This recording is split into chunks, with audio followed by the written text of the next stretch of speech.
Hey everyone, my name's Matt Cagle. I am a policy attorney at the ACLU of Northern California. I work on privacy, free speech, and surveillance issues. And today we're going to talk about surveillance and what you can do to really stop it and roll it back in your communities. And we're going to use 3 different places as examples. So I'm based out of the SF Bay area. Mariko is here in New York, and then Jared is in the Washington area. I'll have you both introduce yourselves too. Hi everyone, I'm Mariko Hirose. I'm an attorney at the New York Civil Liberties Union, and I, like Matt, work on privacy, surveillance, free speech issues. Also work on a range of other issues on our docket, including criminal justice, other discrimination justice issues. And I spend a chunk of my time filing and pursuing freedom of information law requests, and I'm looking forward to talking about how we might set up systems where we can learn about these police surveillance technologies without going the route of pursuing FOIL requests. Hi, I'm Jared Friend. I'm a volunteer attorney for the ACLU of Washington and Seattle. I focus on, like both Matt and Mariko, surveillance and privacy issues. I do a little bit on the litigation end, so filing lawsuits against the government, but predominantly my work is focused on policy, legislation, and activist outreach. So we're going to talk about specific surveillance technologies today where examples come up, things like stingrays, license plate readers, biometrics, even drones. But we're also here to talk about power, and what surveillance is ultimately about at the end of the day is the power to control people, the power to control information, and ultimately the power to bring the criminal justice system to bear on communities, often communities of color. So, to tee it up, I think it's really important to talk about, the communities we're coming from here and the surveillance technologies we're seeing. Jared, do you want to talk about Seattle, which Sure. has a rich history of surveillance? Yeah, so Seattle's an interesting area to think about privacy issues. I mean, it's predominantly white, it's very affluent communities, and very privacy-engaged communities.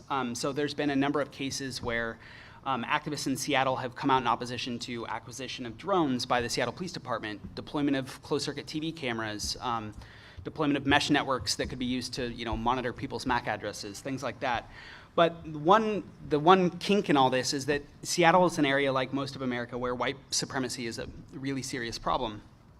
So as soon as surveillance and privacy issues start reaching into contexts for lower income people or for communities of color, the engagement level for everyone across the board, whether it's community leaders, activists, or just kind of concerned citizens, drops off really steeply and really quickly. I don't think this should come as any big surprise, but especially when you think about somewhere like Seattle where, class lines and ethnic groups are kind of drawn along geographic boundaries.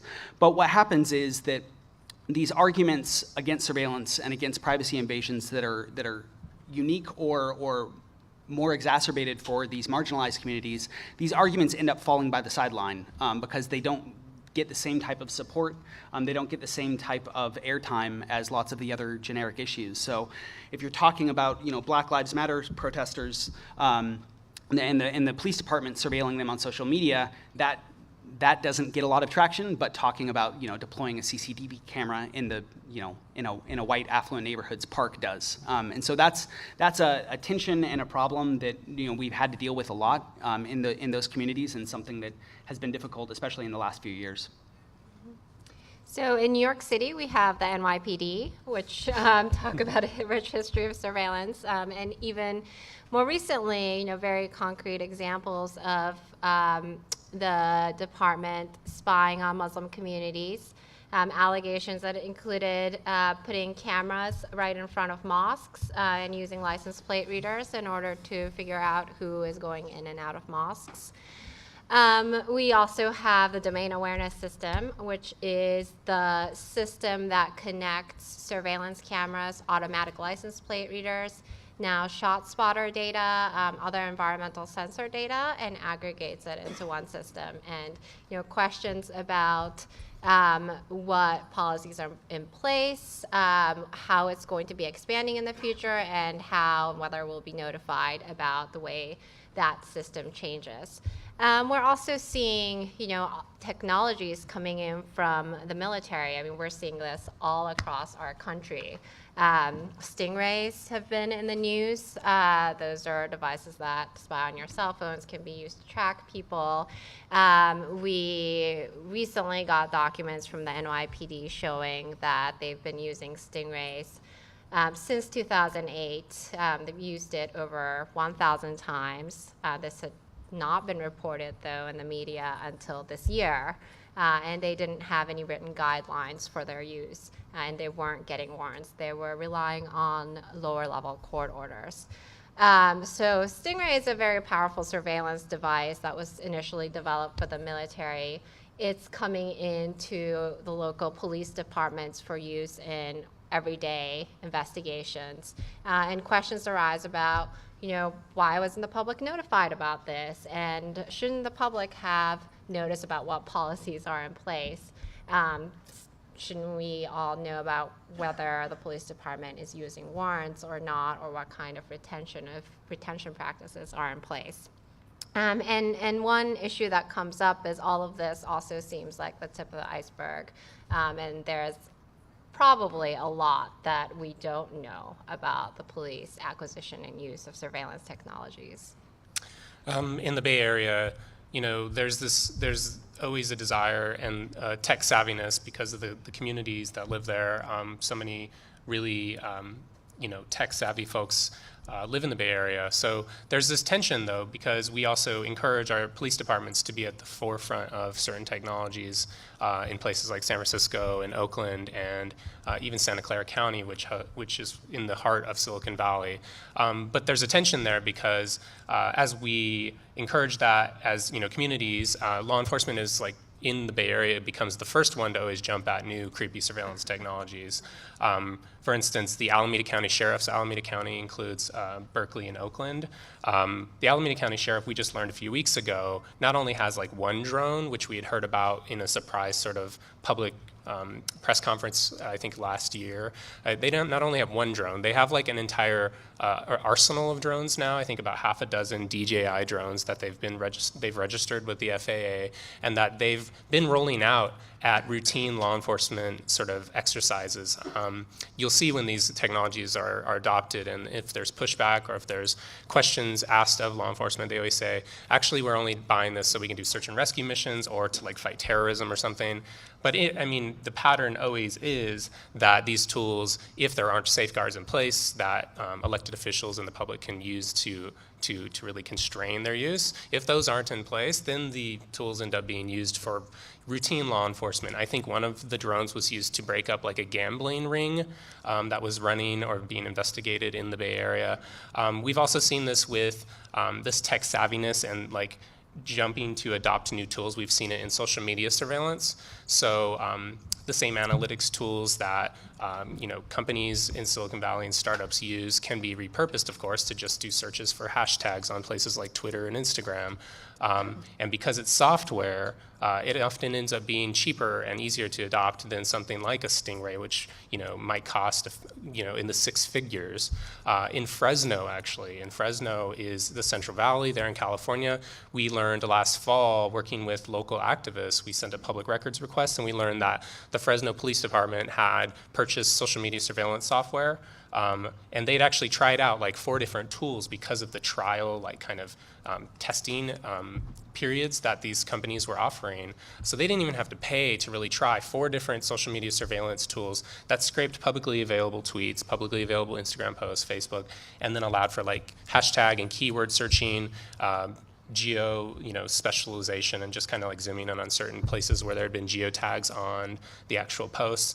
And one of the tools that they were working with actually in its promotional materials suggested to the police department that they should search for hashtags like Mike Brown, Black Lives Matter, Hands Up, Don't Shoot, things that were clearly being used for peaceful protests and protected First Amendment, exercise of First Amendment rights, were being suggested in the promotional materials that the police chief had received in their work email as search terms. So it just goes to show, like, when there's no oversight, and depending on the community you're in, these things can really kind of rush out of control. I do want to encourage folks to, we're going to take questions as they come, so raise your hand. I don't know if you'll spot them or if we'll somehow spot them, and if not, we'll try to reserve time at the end. Jared, you said there's also challenges with like the criminal defense bar. You were talking to me about this earlier.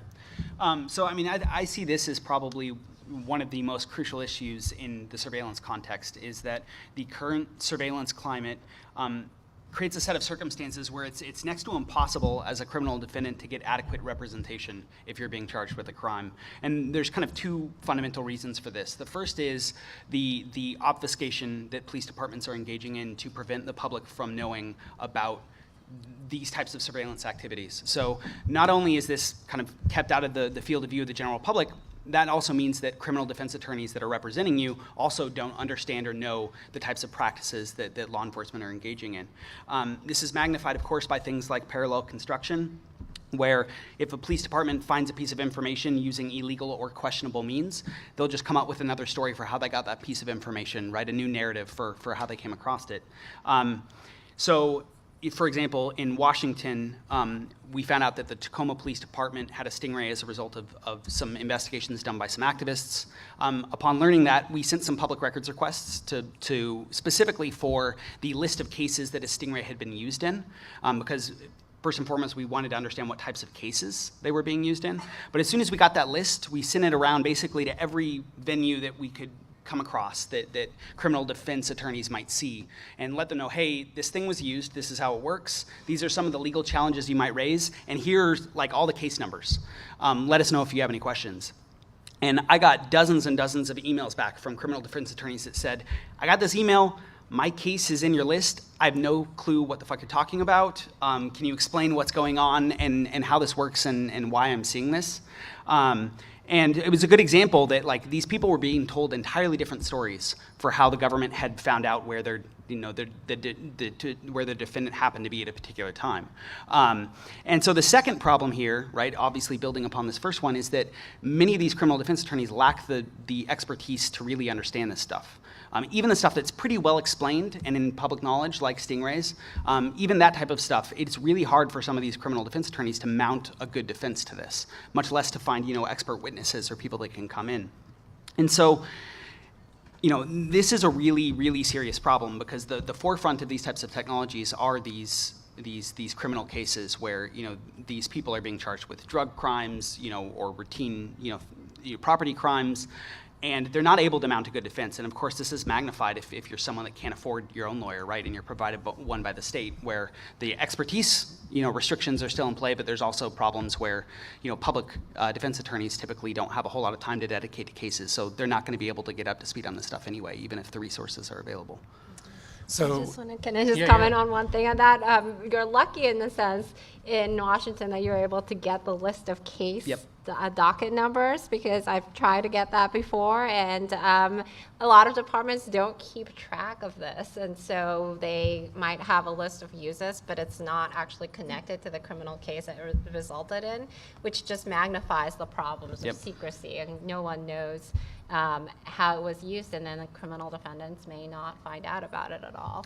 And often you see the sharing of these tools as well. So it may be that in a community that we believe there's surveillance happening, it's actually not being conducted by the law enforcement that is based in that city. So in Southern California, for instance, a lot of communities, a lot of cities use the county sheriff or neighboring police departments for their own law enforcement. So last year, we sued the city of Anaheim to get records about their use of stingray devices, because we had suspicions that Anaheim had a stingray and that they were using it. Well, ultimately, we got documents back through our lawsuit that showed that not only did Anaheim have a stingray, they also had a dirt box, which is a stingray like on steroids that can be put into a Cessna plane and flown overhead to do the same sort of cell phone surveillance as stingrays. So they were not only using this airborne stingray called a dirt box, but they also had agreements to where they could make these tools available to neighboring communities across Orange County. I think there's a question right there. But yeah, so we were seeing that, the democratic safeguards that could have been passed by residents of Anaheim or residents of a neighboring community to control surveillance in their own communities, those would have been ineffective, because Anaheim had, behind the closed doors, agreed to share the tools with the neighboring police department. Your question? So, I'm just a little. So I'm just confused on how the Stingray works exactly. So does it record like? Because I've never heard of it pre this convention. So does it like record like the conversations, or does it record the metadata, or like what does it do? Go ahead, Jared. So the quick Cliff Notes version, a Stingray pretends to be a cell site. So a cell site is, cell towers that your phone connects to in order to receive service, right? They're on tops of buildings, they're littered all over the place. A Stingray pretends to be one of those cell sites. So it pretends to be AT&T or T-Mobile or whoever you're trying to connect to. And once you connect to it, you share certain information with that cell site or that fake cell site in this instance. You share a unique identifier that's associated with your phone. You share geolocation information. There's other types of information that Stingrays can collect depending on the model. We've seen references to their ability to intercept communications and calls. Most of the cases that I've seen at the local level tend to be just about identifying the phone a person is using or their location. So the two common use cases I've seen for local law enforcement are, we know a person uses this phone, we want to find out where they are. So because we have an arrest warrant for them. So we're going to drive the Stingray through a neighborhood or through an apartment complex to figure out where precisely this person is so that we can arrest them or question them. The second case is where you have a suspect and you want to know what phone they're using so that you can use that unique phone number to go to AT&T and say, hey, give us all the records associated with this person. And so what you would do in that context is you would find the person, right, say go to their home, turn on the Stingray, make a note of every single unique device in that vicinity, and then follow them to the grocery store, turn it on again. You get another list of devices in the area. You cross-reference that list and you say, okay, this person is using this phone, so now we can send a bunch of other requests to get other information about that phone. There's also been, I've seen hints that Stingrays are capable of potentially delivering malware to phones and other things, but in the local law enforcement context, generally, this is about location information or phone identifying numbers. Yeah. And just to highlight from Jared's response, I think it was clear from your response, but in the way they work, Stingrays do collect and sort through the information of cell phones in the vicinity using the same network. So that raises concerns because it's not just the phone that's being targeted or the phone of the person for whom there's an arrest warrant out. It's the phones of people who are around. That's my son, but I'm just going to jump on one side question. But couldn't you have physical surveillance on that person and follow them 24/7? Sure. Why is electronic, I'll play the devil advocate, but why should I put a manpower on him 24/7 when I suspect that he's doing something wrong, when there's an easier, smarter way to get it done? So I think the first reason is the reason that Mariko just said, which is that it's indiscriminate, right? You're inherently collecting the information from all sorts of bystanders, not just necessarily the person that's the target in the investigation. And people in their homes too, potentially. Yeah. And where people are in their homes constitutional because you're sending these protections signals into cars, homes, purses, whatever, collecting information in private spaces. The second reason is that there's a really good argument for surveillance being expensive. It would be incredibly expensive to follow someone around 24/7. You need a team of people, you need lots of resources, and so your desire for that really sensitive information about every little thing that a person does in every place that they go, that is offset by the dramatic costs that you'd have to undertake in order to do that. With the Stingray, those costs are dramatically reduced. You flip a switch and all of a sudden you're able to collect an enormous amount of information about a lot of people. And then how big is it, just out of curiosity? Is it They like the vary size in of a- size, but they can fit into a backpack, Okay, thanks. some models. Yeah. So quickly, and we'll take a few more questions in a few minutes, but so one thing that is really tied to this is like, how do communities learn about surveillance? We've kind of touched on it a little bit. I know in the Bay Area, we rely on what is a really sophisticated set of activists and advocates to really do things like as simple as going and downloading and scouring agendas and minutes of city council meetings to look for, acronyms like UASI, which is like a DHS program that often funds a lot of surveillance technology, or to search for cell phone interception or triangulation device. There's an entire set of folks who are really great about searching through public records, because often at the end of the day, things like Stingrays and license plate readers are attached to like an attachment on like the 400th page of a Tuesday morning agenda for a local city council meeting.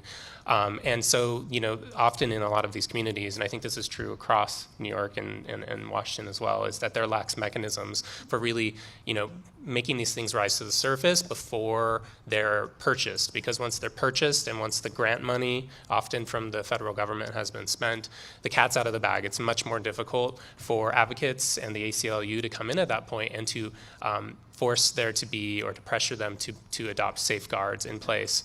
And then often, we discover these things because the cops just brag about them. Recently, we learned about, I think, the drones in Alameda County, for instance. The sheriff was on television bragging about the use of the drones, and we're like, oh, that's much easier than having to file a Public Records Act request. There's also a lot of, there's a rise of what used to be called like domain awareness centers, and I think is now being labeled the more innocuous real-time crime centers that are popping up. And often these are kind of like, rooms somewhere in a police department or county building where there's a bunch of TV screens on the wall, and it's just like really, there's a lot of flashing lights, and like usually it's just cable television on the screens, but sometimes there's passwords on the wall or something. But they'll often bring in the news and have like a chat about their new crime center, and then that really provides like an in for local advocates to just be like, wait, what are you doing here? And so and of course we file Public Records Act requests and litigate them. Mm-hmm. Yeah, I think that's working with activists like many of you is really important. I actually just met somebody who had alerted us to an issue that we should investigate, and we followed up with a FOIL request. So yeah, and then looking journalists who are covering this issue. We do look at local sort of procurement notices to see what we can find, but it is really difficult. I mean, there are loopholes in the law that makes it very easy for local police enforcement to get new surveillance technologies in ways that won't show up in the local notices. And even if it shows up, it might be kind of obscure, so we might not realize that it's something that we should be keeping an eye on. So getting to even that first step of knowing that the police agency has a certain type of technology has been very difficult, one of the challenges of doing this work. Yeah, and I think Matt alluded to this, but the value in kind of uncovering this stuff isn't always just in figure out this piece of technology is being used by your police department, but also uncovering collaborations with the federal government. That's because a lot of this money, a lot of these resources are coming from the feds, and they often come with strings attached, right? Information sharing agreements and things like that. And so we had an example where a local activist by the name of Lee Colleton in Seattle was walking down the street, and he saw a surveillance camera on 23rd and Union, which is a historically black neighborhood in Seattle, and he thought, I've never seen that before. And so he tweeted the Seattle City Light account, like Twitter account, and said, what the hell is this camera? Like, what's this doing? And it led it over a week-long, like multi-week-long period. It sent out this firestorm of finger pointing of, actually, that's not our camera, that's this person's camera. Turns out, we learned that it's actually an ATF camera. And the ATF has this practice of posting cameras on local city infrastructure, and that this process was essentially sanctioned by our local government in contravention of a local law that we have.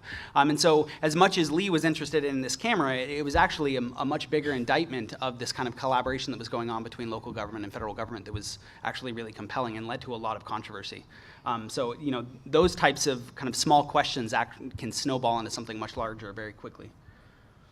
We'll take another question now, sure. Any hope of countermeasures associated with stingrays or similar devices is pretty much a dead issue. There are multiple legal prohibitions against either emitting a signal in those frequency bands or intercepting one. The Electronic Communications Privacy Act of '84 prohibits recovering anything out of the air that's used for that purpose. But if you had a passive device that only measured the strength, the power level of the nearest cell station, it would not be violating any of those prohibitions. And the Stingray has an Achilles heel. It must by necessity be provide a stronger signal level to the mobile device to capture its receiver and spoof it into believing that the Stingray is the legitimate base station. So I wonder if this immense boost in base station signal level couldn't be detected and exploited and turned into a warning device. It doesn't tell you, oh, they're listening to you, maybe they're listening to the guy upstairs, but it could at least passively, maybe, without violating any existing prohibitions, provide a person with at least a, oh, don't use your phone, go down the street kind of warning. I mean, we're actually seeing the sort of on the issue of like the passive reception in the Anaheim lawsuit that we did. We actually they not only had a dirt box, they had a Stingray, but they also had something produced by the Key Corporation. I think it's KEYW. Not exactly sure how to say it. But this was, I think, between a $5,000 and $10,000 device that was designed to passively intercept cell phone signals strength and information, identifying information about cell phones. And so I think that really just goes to show that the issue here isn't for us. The privacy issue isn't whether it's an active or passive sort of device. It's whether or not the police should be doing this in secret without any judicial oversight. There was a case, the Supreme Court, over a decade ago that involved a heat-seeking device that allowed, it's called Kylo, and it was a device that allowed the law enforcement to look through walls to look for marijuana grows and heat. And the Supreme Court in that case found that there was a Fourth Amendment search, and then there was a serious issue, even though those heat waves were being passively emitted and received by that heat-seeking device. I mean, that device was not generating anything on its own. It was just reading through and capable of seeing everything from marijuana grows to the lady of the house taking her steamy shower. So I think the real issue for us is, regardless of the way in which the Stingray functions, is focusing on the principles and the privacy interests at stake. Once we've learned about something, the next step is always to explain and coordinate with advocates and activists and explain and try to get change made and try to get restrictions placed on these devices, try to get them rolled back altogether. And so the challenge there becomes, especially for issues like privacy and technologies like Stingrays that are sometimes sort of at a higher level and not so easy to just explain in small sound bites. The challenge becomes how to make these issues resonate with people. So I'm interested in how how you guys make these issues resonate for people and what the challenges there are. Yeah, I think one thing is that privacy is, in the US especially, is inherently a privileged value. I think that relinquishment of privacy is often a prerequisite, and this is a legacy, an Anglo-Saxon legacy going back to the 1600s, right? Relinquishment of privacy is often a prerequisite for receiving social services. So in most states, if you want food stamps, if you want assisted housing, if you want child care services, that type of thing, you have to subject yourself to an extraordinary amount of invasion into your personal life by the state. So if we're talking, to community advocates about privacy as some abstract human right, people will glaze over really quickly, because that's not where their battle is fought, right? It's fought in the day-to-day struggles with bureaucracy that are trying to limit their ability to provide for their families. And so the conversation changes really, really quickly. You get lots of privacy activists that believe really strongly in the work that they're doing and have incredibly good intentions, but there's a major kind of cultural barrier and language barrier in talking about these issues. And so moving from a space where we talk about privacy as this absolute right and coloring that with more of a discussion of kind of the day-to-day political battles that many people face is really, really important if you want to gain traction with those groups at all, and find opportunities for collaboration.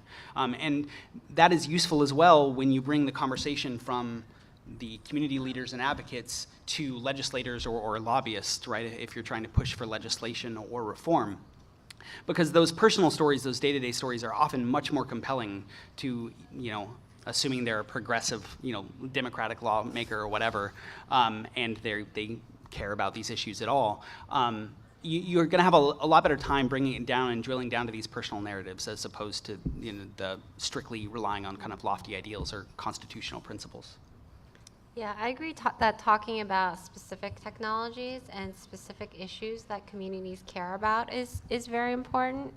And these are very important issues for many communities, especially for low-income communities of color, where there is more police surveillance. So I was just talking to a local community leader of a lower-income community, and she said, yes, surveillance issues, privacy issues are really one of the biggest areas of concern right now, because they're seeing, more and more surveillance cameras pop up. They don't know where that's going to, what the policies are in place for those cameras. They have no control over where those cameras are popping up. There are questions about social media surveillance, what the NYPD is looking at.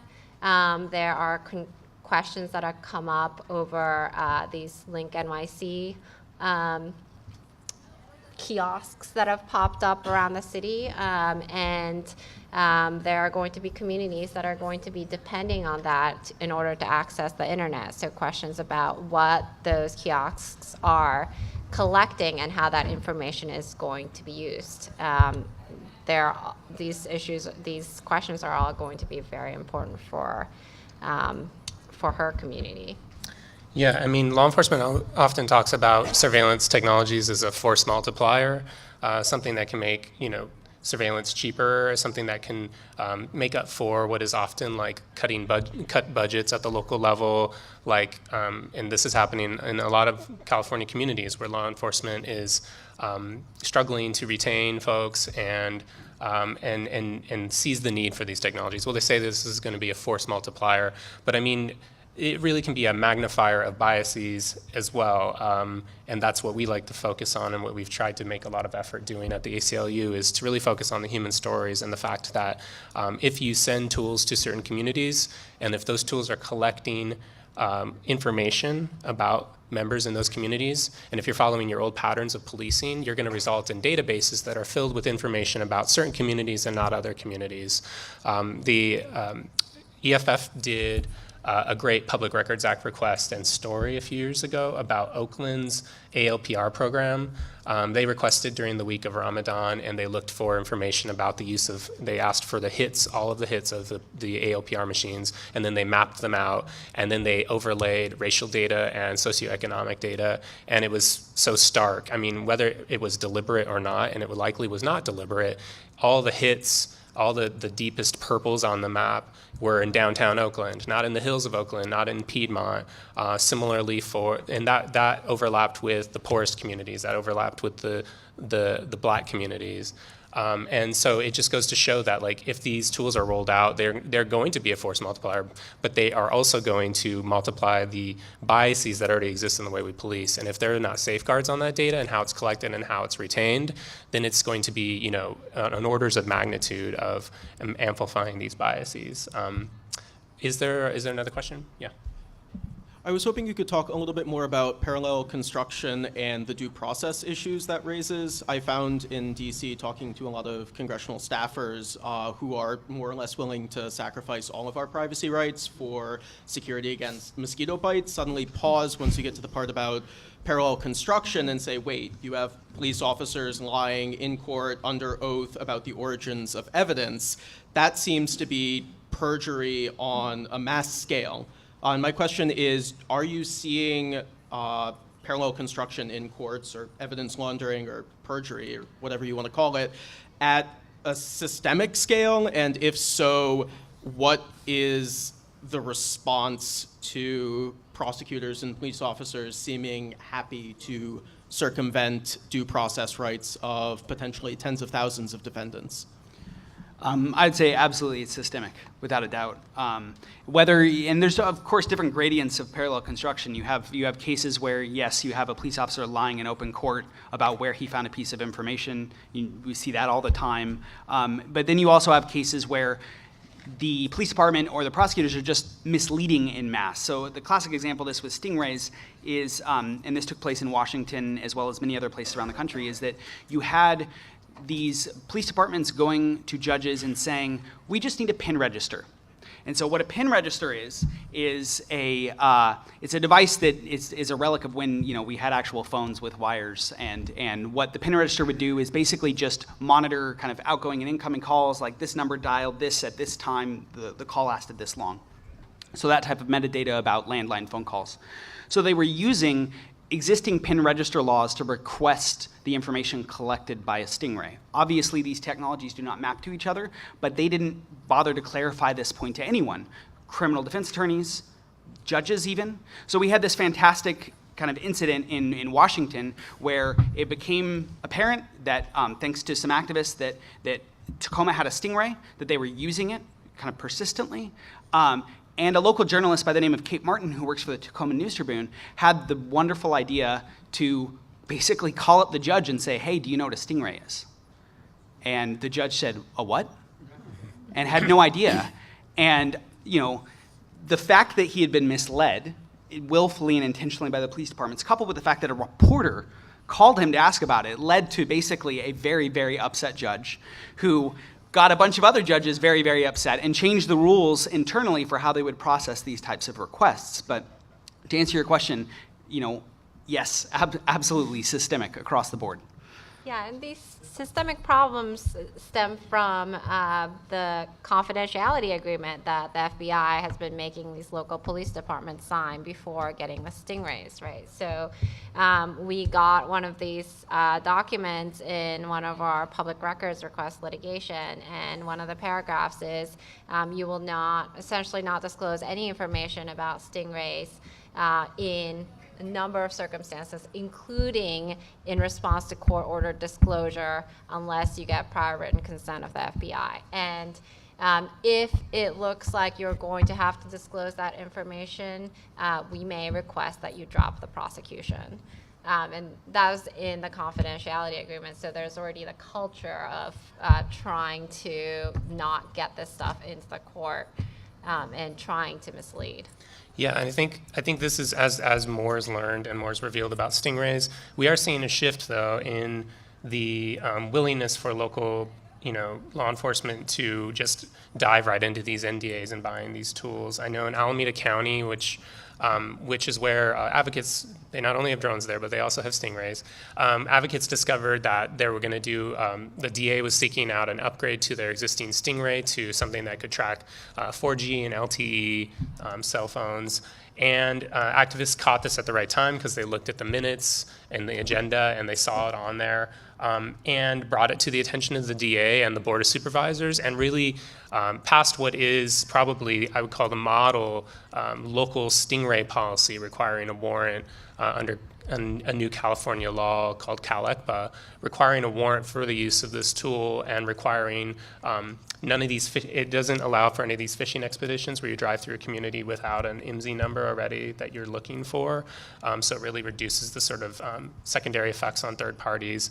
But I don't think Alameda County has entered into their NDA yet, because they would have to, it would like violate so many parts of the NDA, the sort of transparency that's already been forced on the community and forced on, not the community, forced on elected leaders in the law enforcement.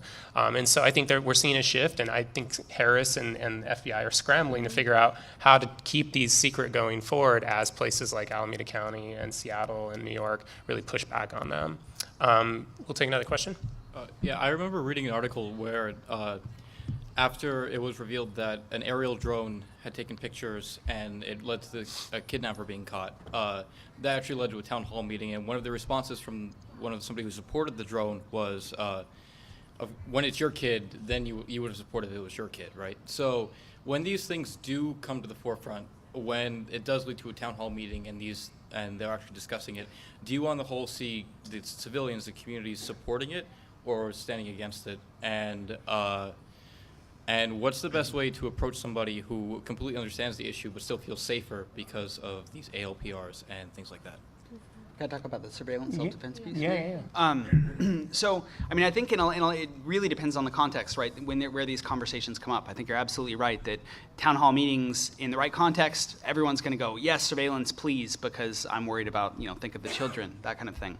And so, one way that I've found is actually good to kind of start some of these conversations and to learn some of the stories and to kind of illustrate the need for kind of common sense controls to surveillance is actually surveillance self-defense conversations with people. So one thing that we've done at the ACLU of Washington is actually have some basic kind of surveillance self-defense and threat modeling conversations with domestic violence survivor advocacy groups, for whom, you know, resisting surveillance can actually be a fundamental kind of important life or death question. And the conversation turned to geolocation information and turned to ALPRs and this discussion of the fact that a lot of this fairly sensitive geolocation information is being captured by ALPRs. Well, the stated mission, the purpose of ALPRs is to protect against these terrible scenarios, to find stolen cars, to find Amber Alert vehicles where a child has been kidnapped, that type of thing. But as we all know, the reality is that this location data is held in incredibly large databases with millions and millions, and in some cases billions of records.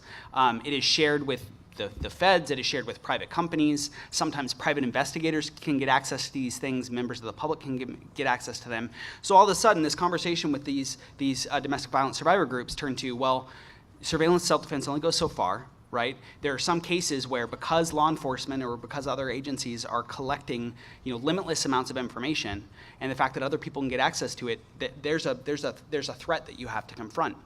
So all of a sudden, we had these groups that typically didn't think or talk a whole lot about government surveillance, you know, volunteering to help us talk to legislators about why we need restrictions on automated license plate readers, which is like a wonderful turn to be able to have, you know, this type of collaboration. And it makes for really effective storytelling, you know, to legislators that typically when the ACLU gets up, you know, to testify at a hearing for a bill, talks about Big Brother and you know, why privacy is important in surveillance, you know, a lot of legislators glaze over. You get a domestic violence, you know, advocacy, survivor advocacy group come up, all of a sudden, you know, people start paying attention because you have these really compelling personal stories that bring it down into the real world for them. And so, you know, there's a lot of opportunities there.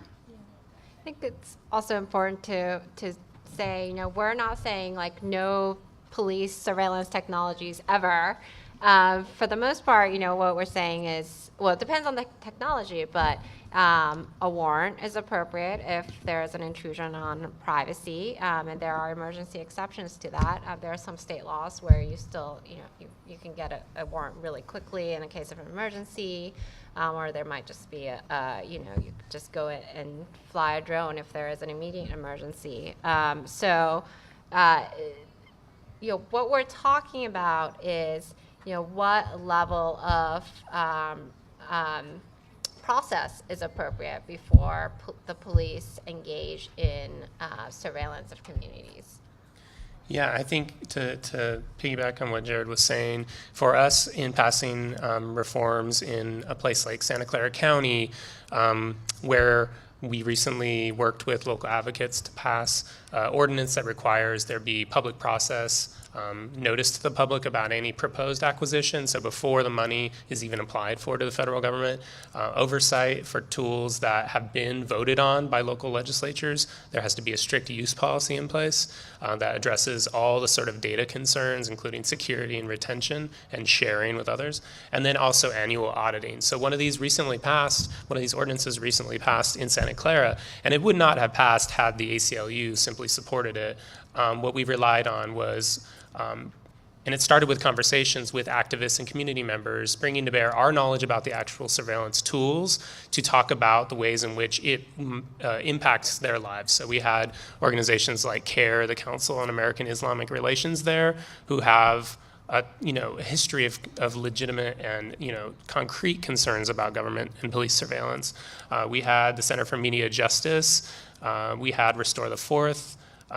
We had EFF, of course, and so many different community members, and a lot of younger community members too, who are more tech savvy and more interested in these issues and use cell phones, obviously, and understand these things. We had those conversations in the lead up to meetings, via call, via in-person meeting, and really got on the same page about the different interests that we wanted to bring to bear.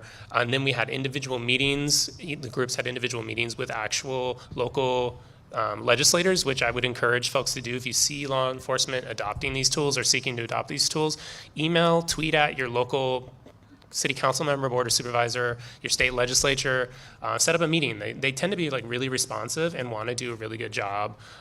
They're often elected pretty frequently, so they also need to be really responsive. And we found that to be great. And in the lead up to those meetings, where law enforcement is inevitably going to put up the defense of these tools and tout out the story, maybe that was like hand-fed to them by federal law enforcement. They'll tout out a story about how it saves X number of people or how it's great for this sort of kidnapping case in an adjacent county that is way far away or something. So I think that's been really effective. Before we take another question, I just wanted to make sure we had time to talk about other solutions and ways in which, once this is all out there, once we've got community members interested, and once we're starting to move towards going to these meetings and thinking about reforms, how do we approach solutions? I just talked about one solution, which is like a local legislation that can be passed, but that's obviously not the only type of solution. So, yeah. Well, I think a local legislation is probably the best opportunity to combat this thing at the local level. I mean, of course, passing laws at the state level, at the federal level, kind of restricting surveillance is important. But at the local level, if you can limit a local law enforcement's ability to acquire these things in the first place, it's a huge win. But there's a really fundamental, important caveat to that, and that's that if you don't draft that legislation very carefully, or you kind of don't have the political capital to do so, there's opportunities for exploitations there. So the obvious one is that, Seattle Police Department, they're subject to an ordinance in Seattle that limits their ability to acquire a Stingray without approval from the city council, but nothing stops them from using Tacoma Stingray. So you have this problem where if Tacoma's willing to send an operator and a machine up to Seattle for the day, they can use that and run it on their own, no problem. The problem is even worse for federal agencies. So most states have laws commonly referred to as silver platter doctrine laws, which say that if federal law enforcement hands over the proceeds of an investigation or operation to local law enforcement can use that even if it would have been illegal for local law enforcement to collect it. So you can write into your constitution, using a Stingray is illegal. But as long as you have these silver platter doctrines, which are typically judicial law, right? It's not something that's written into statute, it's something that judges have developed over time. If you have that on the books, then the problem is that it doesn't matter what the Constitution said. It doesn't matter what laws the legislators pass. The feds can still hand the proceeds of those investigations over to local law enforcement. So but there are ways you can limit that and kind of work against it. The easiest one is to say you're not only limited from acquiring these technologies, you're also limited from providing material support to federal agencies that are engaging in this. So for example, the example I gave earlier about putting up video cameras on telephone poles, you have a law like that in place, and then all of a sudden, right, the feds can't use your telephone poles, right, without some type of court order or some type of action compelling the local government to do so. So there's lots of ways to combat these kind of caveats, but the important limitation of these laws is that the feds can still come in, often in most cases, and conduct the same type of surveillance. Yeah, I also agree that the local law approach is one of the best ways. It really gets at the threshold problem, which is that we don't have a clear sense of everything that's going on in terms of police acquisition of surveillance technologies, and without knowing the full range of what we're talking about, it's really hard to create laws that get at the substantive problems of each technology. So we do that as well, and we want to have laws in place that ensure that warrants are required for use of certain technologies. But as a first step, it would be really helpful to know what technologies we're talking about. And I think in addition to crafting the laws carefully, it's critical that we've built a community when there's such a law in place that cares about these issues and that will weigh in. Because if you have a transparency law and the agency is being transparent but nobody cares, then you're not really accomplishing the purpose either. And it creates opportunities for counter surveillance. I mean, I think there's an inevitability here that these local law enforcement agencies are going to acquire some of these technologies, they're going to utilize some of these technologies. But if we have it on the books that they have these things or that they're using these things, it enables more sophisticated activist groups to engage in counter surveillance and take measures to protect themselves against this type of activity. I think a big part of it is just changing the conversation. Passing this legislation, it creates, you know, a means and a medium for exposing these tools and enforcing, putting in place strict safeguards. But it also just changes the conversation about what is appropriate to do if I'm law enforcement in this community, and it will create these conversations where slowly but surely they will know, there will be a historic memory in the police department or in the sheriff's department or in the DA's office about what happens when we try to move forward on these surveillance technologies without going to the community first. And that's ultimately the goal here, is to make sure that that conversation happens early and often. And that, you know, the ordinance or the local legislation doesn't even need to be turned to in a formal sense because those conversations are happening. Sure, another question? Back at the beginning of this talk, you briefly mentioned technologies that go to social media, scrape them, and then run analysis on that. And it sounded like they use a lot of publicly available data to do that. And it's very easy to see how those sorts of technologies can be abused or exacerbate existing problems. However, it is using publicly available data, and there's probably a lot of people in the same room who could do the same and then throw it in a pretty graph on Reddit. How do you write laws that stop that or limit that? Because it seems like you don't have a lot of the privacy protections available to build off of. Go ahead, Jared. Yeah, so I think it's not exclusively a privacy argument, it's a free speech argument. So Seattle actually has this really, really old law, they call it the Intelligence Ordinance, which limits the collection of information about people's political beliefs. And this law was passed in the early 80s, late 70s, right, you know, following a period of lots of activism and political turmoil. And the law was passed because there was a sense that we just shouldn't ever trust police with information about people's political beliefs. That when certain parties come into power or when there's shifts in kind of predominant political, you know, mentalities, that information will be inherently misused, that it is harmful inherently for police to have access to that information. And so I think you see that carried through in what we've seen, you know, happen to a lot of the Black Lives Matter protesters and things like that, is that it's just not appropriate for the police to hold on to this information absent incredibly concrete reasons to do so. And even then, you know, I personally am incredibly skeptical of it.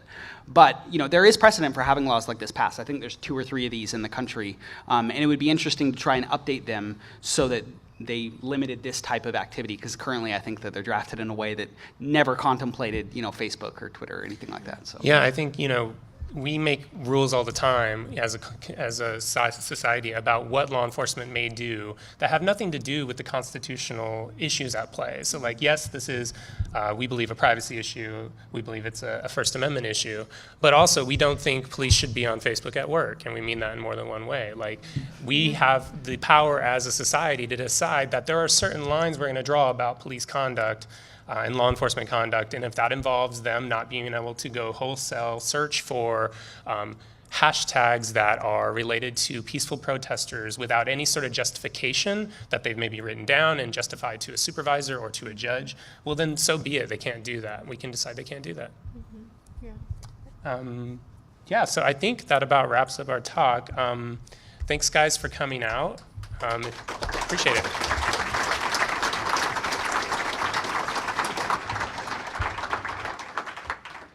If you have questions. Yes, if you have additional questions, the group here will actually be taking questions in the back.